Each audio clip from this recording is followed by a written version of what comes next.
بسم اللہ الرحمن الرحیم۔ السلام علیکم محترم سامعین، آج ہم آپ کو حضرت موسیٰ علیہ السلام اور ابلیس کا واقعہ سنائیں گے۔ آپ سب دوستوں سے گزارش ہے کہ واقعے کو جاننے کے لیے آخر تک ہمارے ساتھ رہیے گا، اور تم سے ہم کلام بھی ہوا ہے، میں بھی اللہ کی مخلوق میں شامل ہوں، اور مجھ سے گناہ سرزد ہو گیا اور اب میں توبہ کرنا چاہتا ہوں۔ وہ حضرت موسیٰ علیہ السلام سے کہنے لگا کہ جب آپ اللہ رب العزت کے پاس جائے تو میری سفارش کیجیے گا۔ حضرت موسیٰ علیہ السلام اس سے کہنے لگے، کیا بات ہے؟ شیطان ان سے کہنے لگا کہ اب تو ہم مردود اور ملعون ہو چکے ہیں، نجات کا کوئی راستہ نظر نہیں آ رہا۔ آپ اللہ رب العزت سے میری سفارش کیجیے کہ ہمارے لیے بھی کوئی توبہ کا راستہ کھل جائے۔ جب حضرت موسیٰ علیہ السلام کوہ طور پر گئے اور اللہ رب العزت سے ہم کلام ہوئے تو ابلیس کی بات ان کو بتانا بھول گئے۔ جب وہاں سے واپس ہونے لگے تو اللہ رب العزت نے حضرت موسیٰ علیہ السلام کو یاد کروایا کہ کسی نے تمہیں کوئی پیغام تو نہیں دیا تھا۔ اس کے بعد حضرت موسیٰ علیہ السلام کہنے لگے، اے رب کریم، جی بالکل میں بھول گیا تھا۔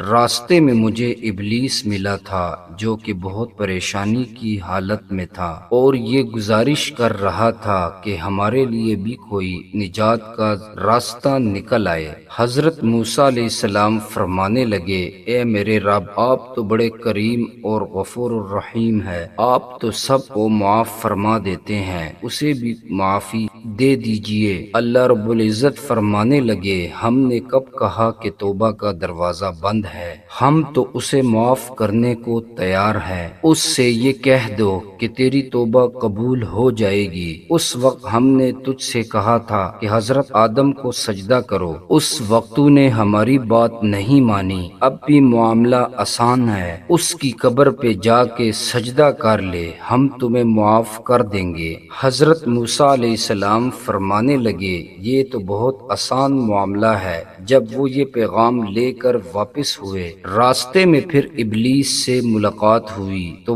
ابلیس نے پوچھا کہ میرے معاملے میں کیا ہوا؟ حضرت موسیٰ علیہ السلام فرمانے لگے کہ تیرے راستے کا اللہ نے بہت آسان کر دیا ہے، اس وقت تو نے آدم کو سجدہ نہیں کیا تھا، اللہ رب العزت فرما رہے ہیں کہ تو جا کے اس کی قبر پہ سجدہ کر لے تو تیری معافی قبول ہو جائے گی۔ اس پر شیطان کہنے لگا کہ میں نے جب زندہ کو سجدہ نہیں کیا تو اس کی قبر کو کیسے سجدہ کروں؟ یہ مجھ سے نہیں ہو سکتا۔ اس پر شیطان کہنے لگا، آپ نے اللہ رب العزت سے جو میری سفارش کی ہے اس لیے آپ کا مجھ پر ایک حق ہے، اور کہنے لگے کہ مجھ کو 3 حالتوں میں یاد کیا کرو، ایسا نہ ہو کہ میں تمہیں ہلاک کر دوں۔ غصے کے وقت مجھ کو یاد کیا کرو، کیونکہ میرا وسوسہ تمہارے دل میں ہے اور میری آنکھ تمہاری آنکھ میں ہے، اور میں تمہارے رگوں میں خون کی طرح دوڑتا پھرتا ہوں۔